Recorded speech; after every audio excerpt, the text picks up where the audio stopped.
Good evening, ladies, and welcome back to Training Tuesday. It is Tuesday night. It is just 6 o'clock. I am in the beautiful New England area of the world, and I would love to know where you guys are too. And I'm thrilled that you guys are joining me tonight.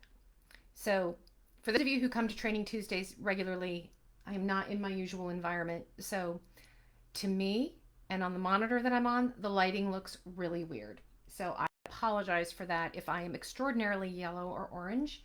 If I come back and film in here again, I will do my best to try to make sure we fix the lighting. But in the meantime, we're still going to have a really great conversation because the topic tonight is on perfectionism and this little kind of perfectionist vibe we got going on. So today I have my second screen over here. So I'm looking to see that I can get into our live myself. Not popping up for me yet. And join you ladies so that I can see comments, because as you guys join me, I would love for you to say hello, tell me where you're from, where you are essentially tuning in from. And as we go, as always, here we go. As we go, as always, if you have comments, if you have questions, anything like that as we go along, by all means, drop them in the comments and ask. The more interactive this is, the more fun it is. So, tonight's topic is perfectionism. And more specifically, tonight's topic is that perfectionist imposter voice that we hear. It's the voice that pops up in our head when we are working on something that we are about to put in front of other people. Hey, Christine, you're here. Hey, good to see you. I am so glad you're here. Um, and that perfectionist voice has us kind of working things over and polishing and doing things over and over again, because it essentially gives us the message that if we don't get it absolutely right, we're probably gonna die. And that sounds really extreme, but that is actually the reaction that we have and part of the thought process that goes on. So that's what I want to dig into tonight, because I think in the 8 years that I have been coaching, I'm going to say easily 80% of you have at some point in our conversation said to me, I'm a little bit of a perfectionist.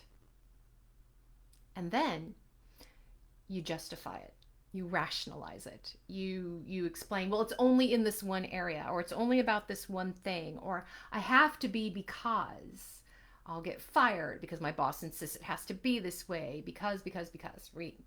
We as human beings are masters at rationalization. Masters. We can prove and we can believe anything. Just think about why it is we have such polarity, for example, around politics, right? We can believe, whether you're pro Trump or anti Trump, there are parties who believe firmly on both sides.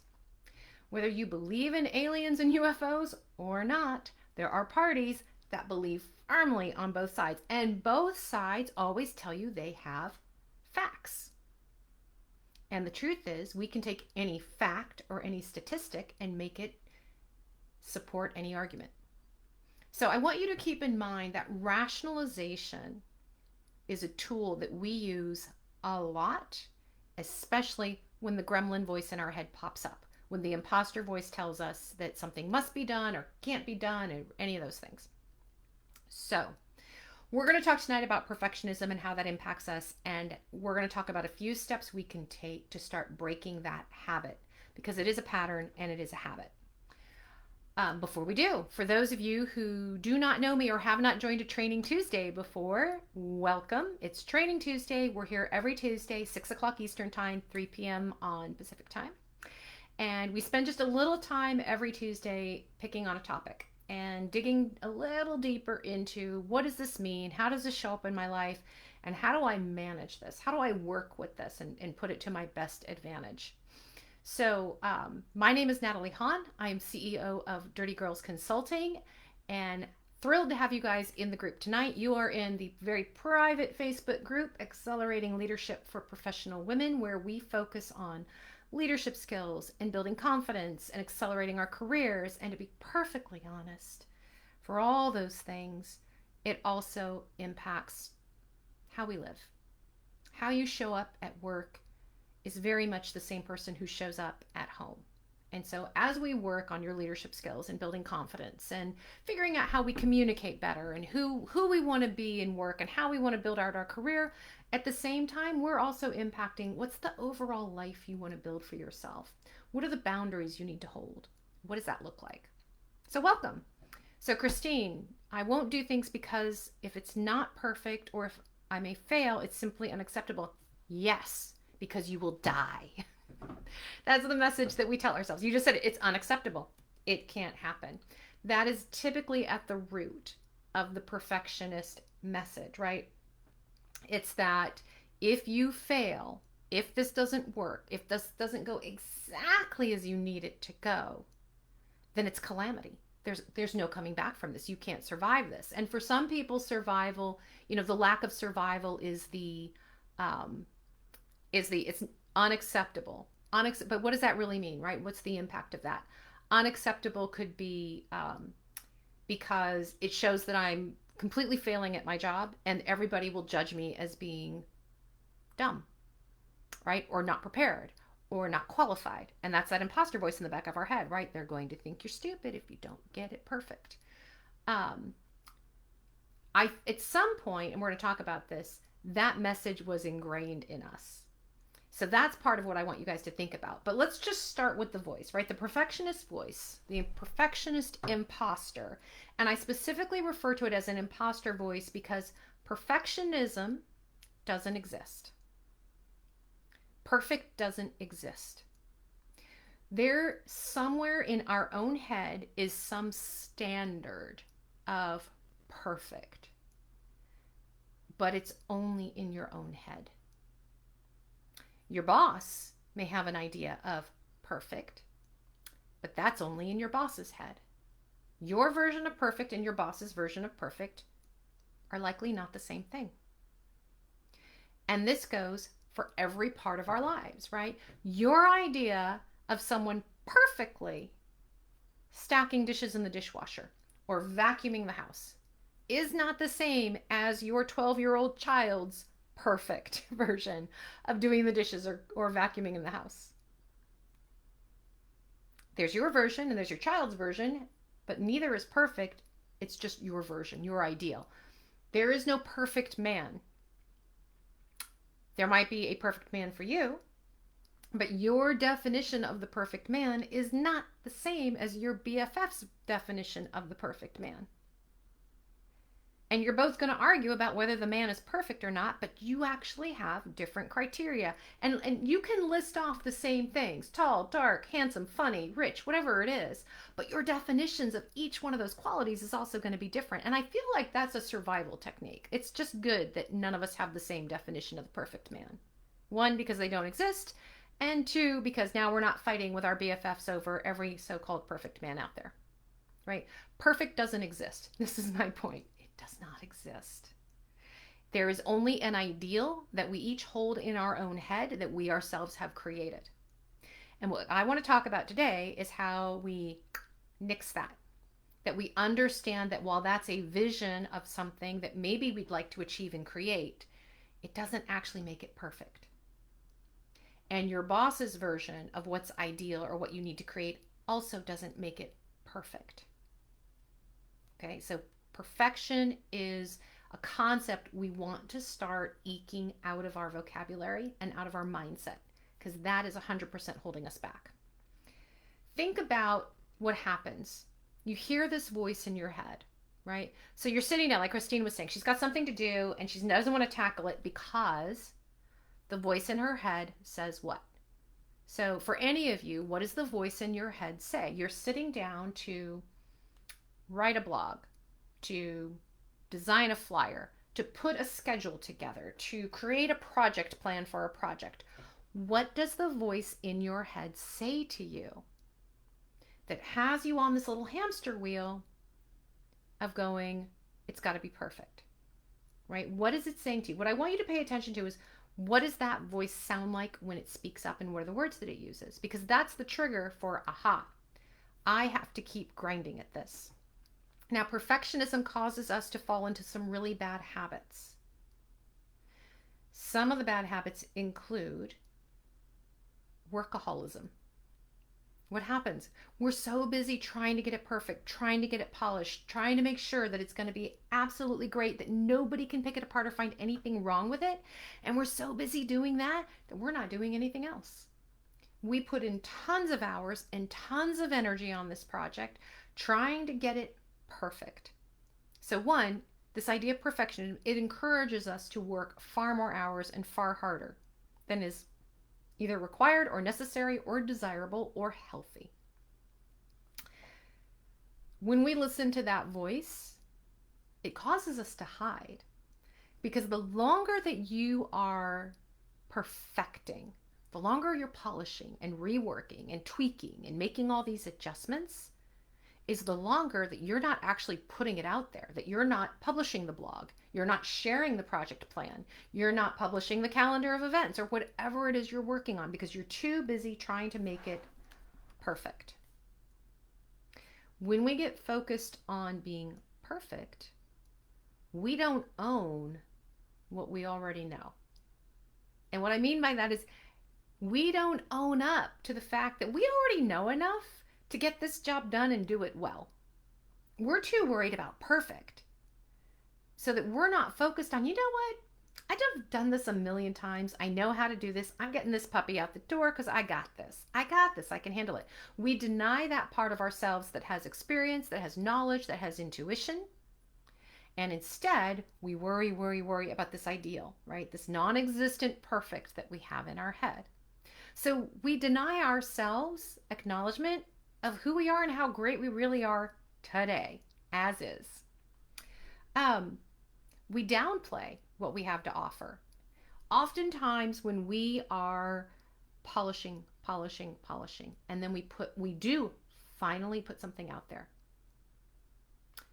we then downplay it. Oh, well, I did this. It may not be great. It may not be, because part of our head, we're so scared because we've polished it so much. This is the moment of, oh my God, what if this isn't perfect? What's going to happen? So we start downplaying our abilities too. So we minimize ourselves. Sometimes we polish so much that it never actually gets out there. Never leaves your desk. Never leaves your inbox, doesn't actually make it out into the world. We just stop. We don't do it. And then we believe it. We believe the voice that says there's a better, more perfect way to do things, and you are totally failing because you aren't reaching that standard. And we start to believe that. I'm not good enough. I'll never be good enough. I have to keep working at this until the rest of the world validates that I'm good enough. Jennifer says 100%. I'm not sure which of the comments Jennifer's 100%, so if you care to share, please feel free to add that. But that litany, right, of these thoughts that we go through, it's so common. I wasn't kidding. 80% of the women easily that I've coached in the last 8 years have at some point said, I'm a little bit of a perfectionist. And this is the stuff that comes up when we start focusing on that. So I'm going to share with you my own short. I'm going to make this a short story because we're already 13 minutes in tonight, around perfectionism. And I will say that perfectionism is a challenge that I was cured of early in my career because of what was for me at the time, the devastating result. So Christine, I wasn't kidding when I said if it's not perfect, you will die. Because there's somewhere in the back of our head where that's true. There's somewhere in the back of our head where at one moment in our lives when we were not perfect, we got feedback that basically said, you have totally failed and you suck. And this is never going to happen, or it's never going to be fixed, or there was an extreme behind that. Now, whether the situation merited like you will actually die or not is not the point. The point is, at the moment we got that message, that's how we felt. And we could have gotten that message at age 5 or at age 15 or at age 20, who knows? For me, the big lesson in perfectionism came when I was 21. When I was 21, one of my local I was in college. I was in Northern California. I was in college. One of the local grocery stores was running a test with this funky, cool grocery technology. it's everywhere now, but this was a long time ago and it was brand new. And I had gone into my local grocery store to go shopping, and I'd run into this technology, and I was watching how it made me change my buying behaviors. I was watching how other people were responding to it, and I thought, this is amazing. And I went to the local newspaper group. They had a daily newspaper that had a reach of probably about 300 to 400,000 people. They had a weekly publication and they had a monthly publication. So they were a newspaper group. They owned several publications. But I went to them and said, I have this great idea for writing this article on this new technology and the impact it's having. Here's what I observed. What do you think? And the editor said, hey, that's a great story. We'd love for you to write that. Can you get that in by next Thursday? So I had about, I think, 7 or 8 days. I had about a week to get it done. I was like, absolutely. And I was excited. So I was a lit major in college. I was a reporter for the college newspaper. And other than some academic writing and publishing in this college paper, I had never been published more broadly than that. So I was extremely excited that the entire county that I lived in, outside of my university, was actually going to see my work, see my writing, and I was going to start building this name for myself. And this is at a stage where I thought I still might want to be a journalist. It was not a very long-lived phase, but at any rate. So super excited. I made this contact. He said yes. I had a week to put this story together because this was not like a breaking news story. This was a lifestyle interest story, right? So I worked at it. I literally took a legal pad to work with me. I was working in a tasting room at a winery. So I'm pouring wine for people, leading tours, telling about the wine. And in between, anytime I had a spare moment, I'm scribbling on my yellow legal pad to get this article done. And I wrote the article probably in like 2 to 3 days. And then I edited it and worried it and polished it and polished it. And when the day came, when Thursday came that I was supposed to turn it in, I freaked out. And I was like, it's just not good enough. It's not ready. It's not good enough. So I went back to polishing and I sent the editor a note. I didn't send him a note. I called him. There was no email in those days. That's how long ago it was. I called him and I left him a message and said, I'm working on the article. It's almost done. I'll get it to you in the next day or two. I promise. Right? But I just wasn't feeling good about it yet. And I kept working it and kept working it and kept working it. And about 5 or 6 days, it wasn't quite a week, but it was almost a week. So probably about 5 days passed before I finally worried it enough that I thought, I should just get it out there. I should just do this. You know, it kind of sucks and I felt really bad about it. And yet it was as perfect as I thought I could get it because I just didn't know. I didn't know like what's missing. Where else should I go with this? So I finally printed it out, zipped it on over to the office, dropped it off. Wasn't there, didn't get time with the editor, but dropped it off for him. And didn't see it. Didn't see it in the daily paper for a few days. Didn't hear from him. And probably about 4 days later, I got a message on my AT&T old-fashioned voicemail machine that said, hey, Natalie, that was a great article. Really appreciate that you did it. But, you know, we got it too late. So we're not going to actually run with it. If you want to do something else with it, you're welcome to try to sell it to another publication or do something like that, but we're not doing anything with it. And I was thoroughly deflated.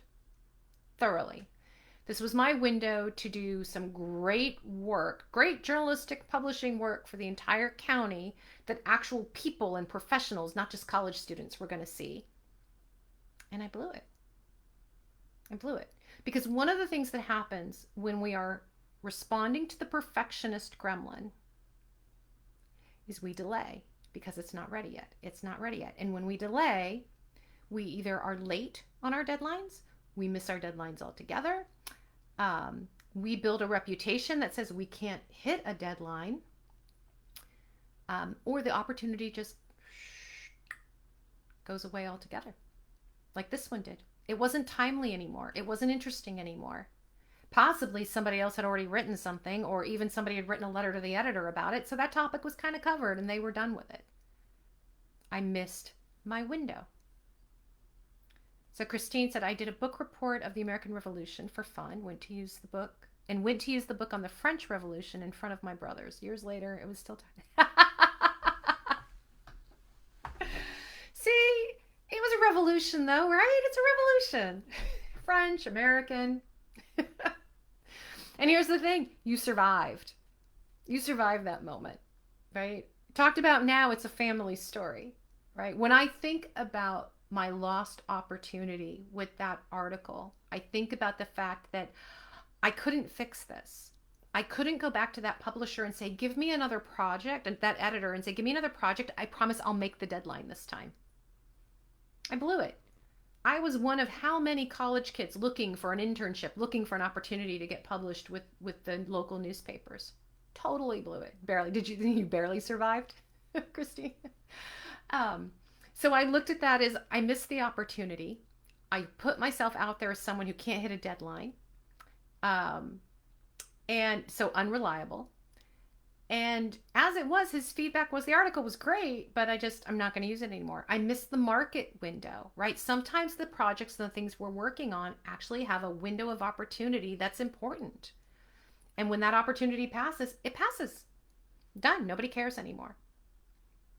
So think also about the energy that you have when you're responding to that perfectionist voice and it's holding you back. It's making you slow. It's making you miss deadlines. It's keeping you small. Like I said, sometimes the article never leaves your desk, right? Sometimes the piece you're working on, it stays in a desk drawer. Think about there are authors out there, right? And after they pass away, people find manuscripts of theirs in drawers that never made it to the publisher. Why not? The author says it wasn't ready yet. Wasn't ready. But was it? Because a lot of postmortem books are still really, really good books. Right? We focus so much on this ideal in our head that we are missing the opportunities in front of us. So we play it down, we diminish ourselves, we diminish the work that we do, we diminish our value. We play it safe or we play not at all, right? This is all the things that happen when we respond to this imposter voice. Our work projects stagnate, our home projects stagnate. We get known for not getting things done, for dragging things out, for missing our deadlines, for not being reliable. And when we're not reliable, that means our coworkers can't get their projects done. So we get known for no progress or slow progress. We get frustrated, and everyone who works with us gets very frustrated. When we are listening to that voice, we're not leading. We're not being leaders because we're being reactive to fear. We're being reactive to that voice in our head that says, you will die if this is not perfect. And then we erode our own confidence. The more that we wait to put something out there, the more that we think it has to be perfect and we worry it and worry it and worry it, we start eroding our own sense of confidence, our own belief in ourselves and our abilities. And there's actually, I have a separate training that I did on confidence, and kind of the number one thing that we do that erodes our confidence is what we're not doing.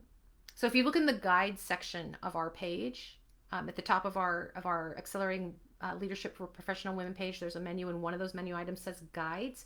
You can find the training on confidence. I'm trying to remember, I think it might be in the own section, but it's on what the number one erosion of our confidence is, what we're not doing. And if you need help finding it, just ping me and I'll help you find that one. Okay, so the point is, what do we do? What do we do to break this pattern of thought that says, if you are not perfect, you will die, right? If you are not perfect, you will fail. You will never recover. Life will never be the same again as you know it. You'll never be able to leave your house. It's just a really horrible thing. So the first thing I want you to do is identify it. The first thing you do, I'm going to give you 3 steps. And the first thing you do is you identify the voice. What is it saying to me? What is it saying to me? How old do I feel when that voice kicks in? When that voice starts telling me I have to be perfect or I'm going to die, do I feel like I'm a 10-year-old? Do I feel like I'm being scolded like a little child, like 4 or 5-year-old? Do I feel a little bit anxious and rebellious like I'm a teenager? How old are you when that voice kicks in? And how old is that voice? And the reason I want you to look at that question is because what we want to start to identify is, when did this happen? When did you first get the message that you needed to be perfect? What was that triggering event that made you think, I will die? If I am not perfect, I will die. When it came to my writing, the triggering event for me was probably around 13, because at the age of 13, I started getting far more interested in writing and journalism, and thinking this was a course that I wanted to take. And my father is also a writer. So, as my father being a far more experienced writer and a published author, I was putting my writing in front of him and I was getting back from him feedback and critiques and his version of perfect.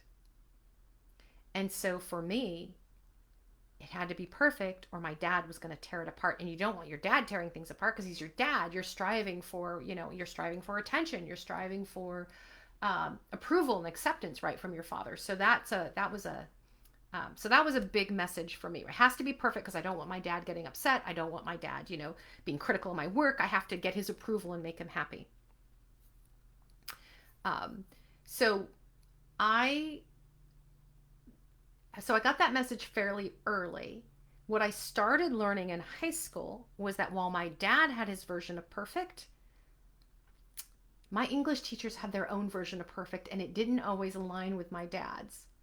And then I felt like a tear of loyalties. Well, who's right, my dad or my English teacher? I loved a lot of my English teachers, right? So anyway, I go back to feeling 13 and feeling like I'm getting I'm going to get criticized. I'm going to be heavily criticized if this isn't perfect. And I'm going to get stuck in the middle of a war because what if it's perfect for this person but not this person? It's just conflict and I don't want that, right? So Jennifer says, if I'm not perfect, I'll be ignored. If I'm not perfect, I will be dismissed. Yeah, that's a scary one, right? If I don't get this right, I will never be seen and I will never be heard. No one will recognize me or my value or my talents. That's huge. That is a huge basis of fear to operate from that has you on a hamster wheel saying, I've got to be perfect, I've got to be perfect, I've got to be perfect, because I have to constantly prove my worth and my value. So one, that's exhausting. And two, the ironic thing is that does the exact opposite for you. It doesn't build your confidence. It doesn't make you more perfect. It makes you work harder. It makes you more tired. It makes you feel like you're never going to live up because perfect doesn't exist. Which means the hamster wheel that you're on is all about pleasing other people. And that, by the way, is another training, pleasing other people. But that's what that is. That is about living up to other people's versions of perfect. It's rough. Like, this was such a huge topic, and we could probably do a couple more on perfectionism on these Training Tuesdays, and maybe we'll do that. But that's why I wanted to cover it, right? Because this is deep-seated stuff. So your first step, let's get back to this because we're getting to the end of our time. Your first step is identify the voice. What does it say to you? Our perfectionist gremlins, they have certain phrases that really ring our chimes, right? That really yank our chain, whatever the phrases you want to use, but basically that trigger us. Certain phrases that we go, oh, I have to do that. I have to be perfect, or this other thing is going to happen. What's the phrase that gets them kicking you into high gear and on that hamster wheel?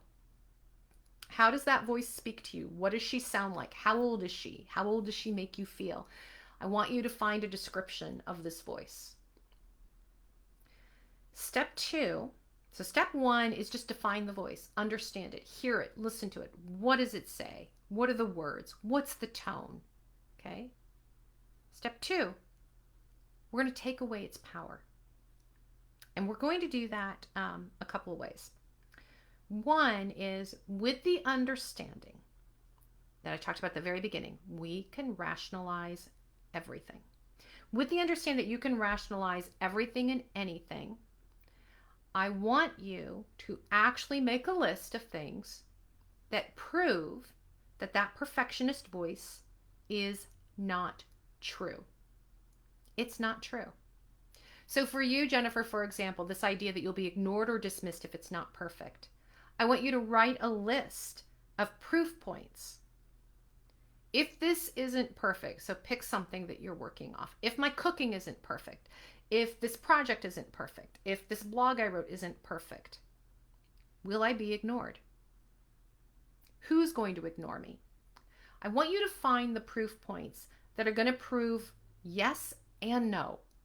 Because we can rationalize the yes, but I need you to rationalize the no too. Am I truly going to be ignored? No, because it's going to be published. It's going to be out there. Somebody's going to read it and respond. Am I actually going to die? No, I don't think anybody's ever died over writing a blog. Don't think so. Am I going to be humiliated? Probably not. I mean, really? What are you writing about that brings that? Are you going to be humiliated or are you going to be celebrated for being vulnerable and honest, right? So I want you to write the proof points. That's step one of taking away the power. Write the proof points that show the rationalization that that gremlin voice has saying you have to be perfect is not actually true. Step two is you're going to name it. You're going to name the voice. One of the reasons why it's so easy to rationalize this imposter voice as perfect is because we think it's us. We think that's us talking. And it's us telling ourselves, "Hey, I have to do this. This is how I am." I get that so much. When a woman says to me, when one of my clients says to me, "I have a little bit of a perfectionism here, a little bit of a perfectionist about this thing." It's just how I am. It's just how I'm wired. No, it's actually not how you are or how you're wired. It's how you've been trained. It's how you've trained yourself in response to the things that have been happening. So, we're going to name that voice. Now, go back to step one, which was identify it, right? Identify the voice. What does it sound like? What does it say? For some of you, that voice might be your mother's voice, your father's voice, a teacher's voice, a mentor's voice, your little league coach's voice, right? Oftentimes, there is a defining event where that's been triggered, right? That perfectionism has been triggered. What's the voice? Name it. Give it a name, and it can't have your name because this isn't you. Now, if it is your mother or if it is your grandmother or your uncle or whatever, you don't have to give it that person's name unless you really want to. You can if you want to, but you don't have to. What you want to do is just give it a name that you identify with that feeling. So, for example, one of my gremlins, we all have more than one gremlin, by the way. One of my gremlins is named Sheila. It is no offense to Sheilas out there. I've met perfectly nice Sheilas. But for this voice, right, this critical voice that says if my writing isn't perfect, no one will ever read my stuff again, and I may as well just wither away in humiliation and crawl under a rock. That voice, which I already said, part of that voice came from my dad, right, and from his critique of my work. But he wasn't the only one. I had a lot of people critiquing my work at this particular, teenage years. But at that same time, I knew a woman whose name was Sheila, who was very loud and very abrasive. And even at the age of like 13 and 14, fairly young, like she made me tense and anxious just being around her. And I wasn't even around her that much. But I associated that voice with this feeling of just being scraped against and being scraped on and scraped and made less and made less. So that gremlin is named Sheila. And when Sheila pops up, I now can say, when that voice pops up and says, has to be perfect, or you're just going to suck, I can say, whoa, hold up, Sheila. Hold up. So name the voice, because I have to recognize the voice isn't me. It is a pattern of behavior triggered by an event from long ago, but it's just a pattern of behavior I've gotten used to. And I thought that this was what I had to do and this is how I had to respond. But now I'm going to do something different. Now I am grown-up me, not 13-year-old me, and I get to make a different choice. And part of my choice is to have a conversation with Sheila that says, Sheila, appreciate your feedback, but you aren't making the decisions anymore. I am. And I'm okay with this not being perfect. So, step one, identify the gremlin. Step two, we're going to take away her power in two parts. One, you're going to name her so that you create distance between you and that voice. And two, you are going to rationalize why that voice is wrong. You've already spent plenty of time rationalizing why the voice is right. We're going to spend time rationalizing why is this voice wrong. I don't have to behave this way. I don't have to make this perfect. Let's write out all the proof points as why. And step three, I was going to put up four. Step three, you're going to take action. And taking action means, first, embrace simplicity. Part of what we do when we try to make something perfect is we overcomplicate it. We overcomplicate it. We put so many things around it and in it and steps in the way because then it will be perfect, because it will be big and beautiful and complete and this huge complex thing that nobody asked for and nobody actually wants. Right? Keep it simple, stupid. So embrace simplicity. Whatever it is that you're focused on, whether it's writing the blog, whether it's designing a flyer, whether it's creating a project plan, write the framework of the blog, write the basic outline and dates of your project plan, put together a draft of the flyer, and then get it out the door and in front of somebody who can give you feedback that matters. And that part is important, feedback that matters. So feedback from your mother, if it's for your work project plan, irrelevant. But feedback from a coworker who say is on the project, or feedback from your boss who's looking for you to manage the project would be helpful to say, hey, I started putting this together. I want to know that I'm on the right track, right? So get that feedback early. I want you to surrender to the idea that it's progress over perfection. With perfection, we stagnate, we hide, we stay stuck. We don't make progress. With the less than perfect, right? With just the ideas on the table, we open up a huge door of opportunity. Progress over perfect, because progress gets you moving forward. Once that project plan is out there and people have a chance to respond, you can make it even better. And the other thing this teaches you, it teaches you not only to relax your definition of perfection and let that go, it also teaches you to take feedback. Because you could put something out there and get feedback, and that feedback could be amazing and help you create something even more interesting or more creative or better than what you thought. Or it could be feedback you kind of look at and go, yeah, I don't think so. And that's okay. Because this is the point where you are still in the driver's seat, not the perfectionist voice, where you get to decide as the adult, mature you, discernment. Here's the critique that matters. Here's the critique that doesn't. I get to pick. But I'm not going to shy away from asking for it because I want to have all the ideas and all the opportunities to make my idea, my project, my requirements even better. So your 3 steps: identify the voice clearly, name it, create separation, and rationalize why that voice is wrong. And then you're going to take what my mentor, one of my mentors, Grace Lever, calls massive imperfect action. Because that is the only thing that gets you moving forward. That is what creates progress over perfection. It's okay that it's not perfect. What matters is you're taking action. You're putting this thing in front of an audience that matters, and you're considering then the feedback you're going to get. And you're using your own judgment and your own discernment to say, yeah, that works. I'm going to use it. Or nope, not at all. Okay. I know we went over tonight. I'm sorry. Like I said, this is such a deep topic. Here's the thing.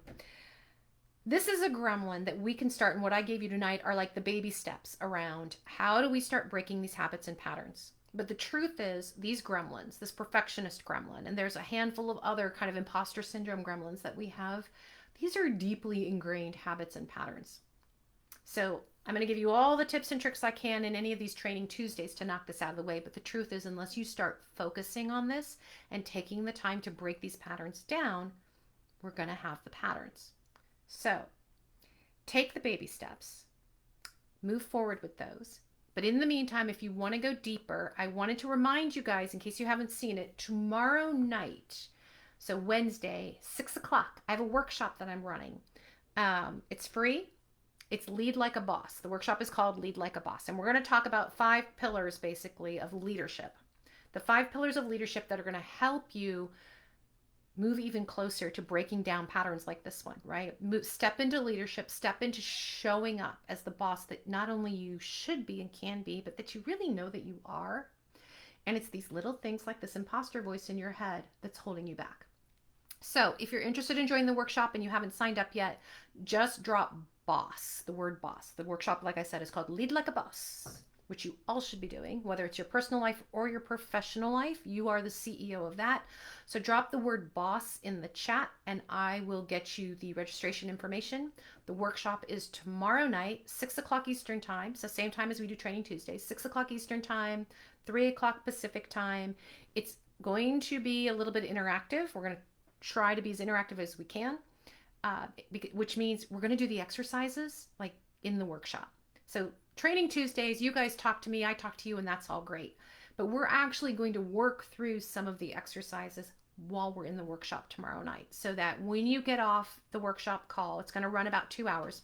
When you get off that call, you will already have done some of the work. And then you'll be able to take that and figure out how much deeper do you want to go.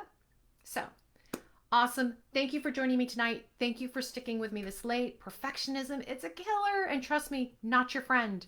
However, you are rationalizing your need to be perfect, it is exactly what's slowing you down. Have a fabulous Tuesday, ladies, and I hope to see you all tomorrow night at the Lead Like a Boss workshop.